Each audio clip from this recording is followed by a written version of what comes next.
For a pressure gauge to be trustworthy, whether it's measuring gases or liquids, it must be exceptionally well made and accurate.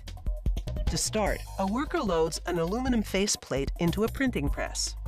It applies a colored scale used for measuring pressure in pounds per square inches. The type of scale it prints depends on the measuring unit being used.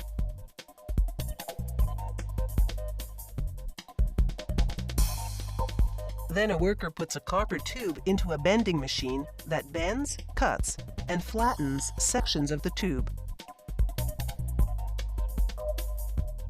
The amount of flattening and bending determines the pressure range the gauge can measure.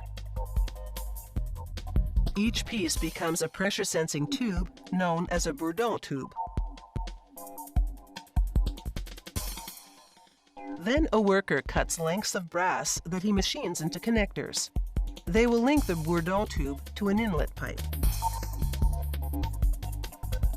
He melts zinc solder in the connector's receptacle, and he mounts the Bourdon tube in the correct position.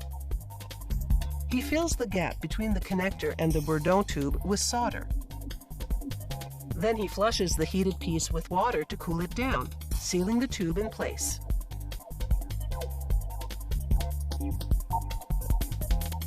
He puts the cooled piece on a mounting fixture and solders the other end of the Bourdon tube to the gauge's internal mechanism.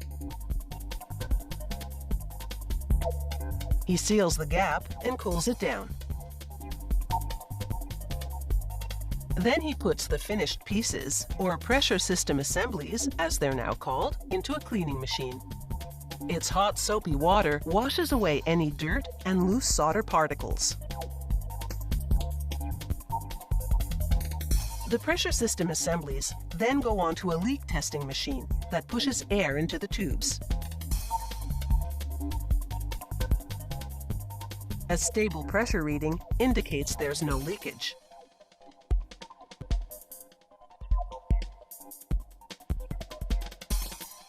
Another worker takes a gear mechanism, which controls the mechanical movement inside the gauge, and places it on the connector.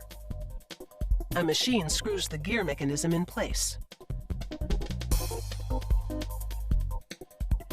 He then takes the gear's connecting link and rivets it to the pressure system assembly.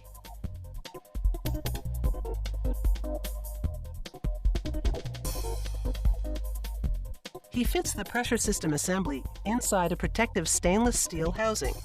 A machine screws it all together.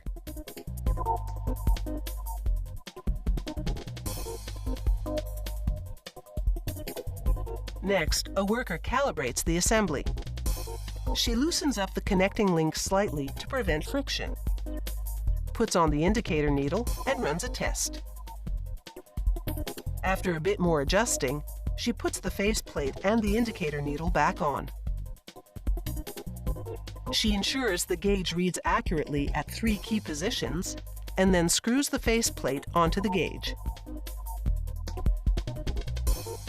A final test confirms it is calibrated properly. Then she puts a glass cover over the faceplate and adds a steel ring to hold it in place. A crimping machine evenly folds the ring's edge until it makes a perfect seal.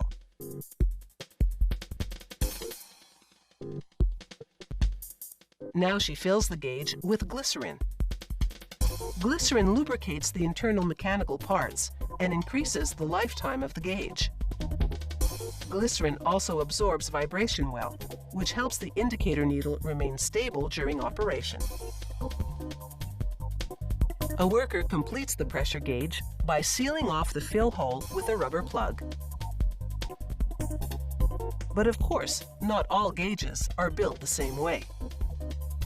As accurate and dependable, a trustworthy pressure gauge also has a pretty face.